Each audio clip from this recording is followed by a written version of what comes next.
Армысыздар, құрметті тыңдармандар. Айнұр қаланың қызы. Жасынан ақылды, ерке болғанмен шаруаға епсіз болып өсті. Көзінің қарашығындай болған жалғыз қызын анасы көп жұмсамай, аялап, мәпелеп өсірді. Алайда ақылды ана қызының жан дүниесінің жұтаң болмауын бірінші орынға қойып, оны жастайынан кітап оқуға баулыды. Зерделі де зерек рухани жағынан толысқан ерке қыз бойжеткен соң өз бақытын ауылдан тапты. Ойдым-ойдым жолдары бар, ұялы байланыс ұстамайтын, дұрыс ауыз суы да жоқ қияндағы ауылға Айнұр сүйген жігітімен қол ұстасып кете барды. Содан бері 5 жыл өтті. Келгелі бері ата-енесінің қабағын аңдып, солардың бабын табудан жалыққан емес. Қолынан көп нәрсе келмейтін ол алғашында бүлдіріп, күйдіріп, жандырып жүріп, бәрін үйреніп алды. Сиыр сауа алмай көзін көгертті, ошаққа нан жабам деп қолын күйдірді. 40 тесік қылып еттің нанын жайды. Бірақ Айнұр жасыған жоқ. Қалайда бәрін үйренемін деп алға талпынды. Нәтижесінде аз уақыттың ішінде 5 аспап келін атанды. Қазір ол таңғы 5-те тұрып 10 сиырды сауып өріске жібереді. Үйге келіп шай қайнатып, су жылытып қояды. Осы аралықта ұйқыдан тұрған ата-енесі мен үйленбеген қайнағасына ыстықтай дәмдеп шайын берді. Қариялар шайды ұзақ жеді. Жазғы күндері ауладағы ошаққа шай қайнатып, шоқтың шайын береді. Сүт тартып май қаймағын жасайды. Қысы-жазы сиыр сауылатындықтан бұл үйден құрт ірімшік үзілмейді. Бәрін бітіріп мектептегі жұмысына жүгіреді. Мұғалім болып жұмыс жасайтын ол мектепте де алғыр ұстаздардың қатарында. Сынаптай сырғыған осы уақыт аралығында 3 баланың анасы атанды.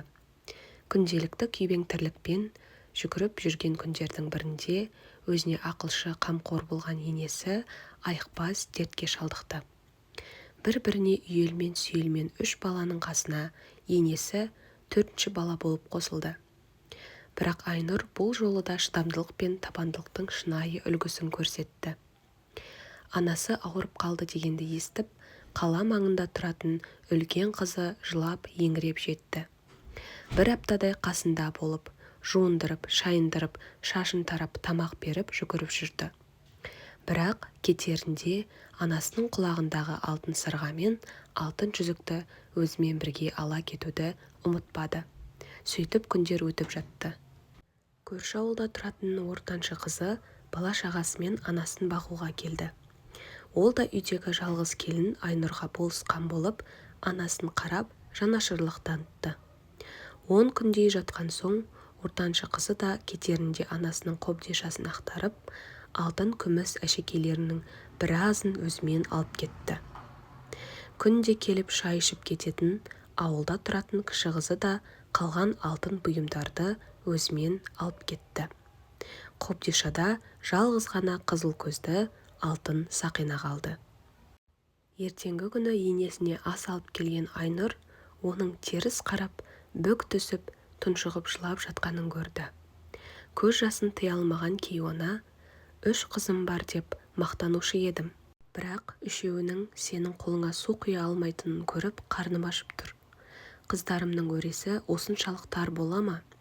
Мені асты үстіме түсіп, шын көңілмен баққан сен ғанасың.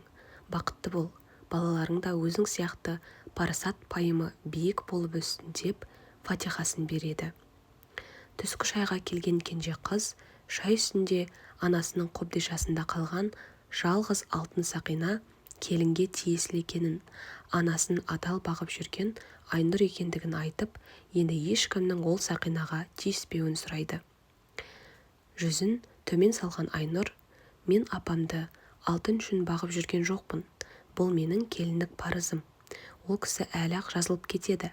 Бәрі Алланың қолында. Маған ол кісінің фатихасы да жетеді, деп шай қоймақ болған атасының кесесіне қолын созған еді, көзінен парлап аққан жасын көрсеткісі келмеген күйі, үлкен кісі үнсіз ғана дастархан басынан тұрып кетіп барады екен. Санаулы күндерін өткізіп жатқан ана төбеге қарап ойланып жатып, 3 қызы мен келінін салыстырды.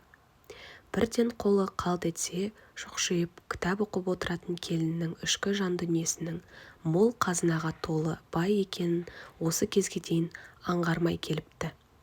Байқап қараса, қыздарын жалт-жұлт еткен жылтырақ дүниелерге құмар қылып тәрбиелеген өзі екен. Өзінің материалдық құндылықтарға ғана мән беріп, олардың рухани жұтаңдығын ескермегенін кеш түсінді. Былайғы тірлікте жалт-жұлт еткен дүние бірінші орында болғанмен, өмір мен өлімнің арасында жатқан адамға таза рух қана қажет екен.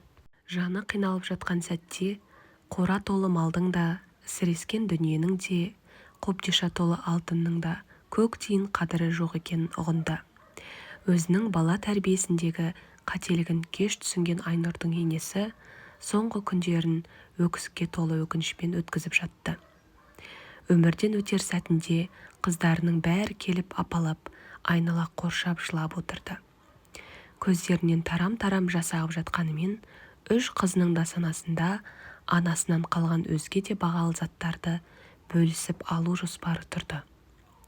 Қиналып жатқан ана жанына босаға жақтан тараған жарық сәуле ғана жылылық сыйлағандай болды.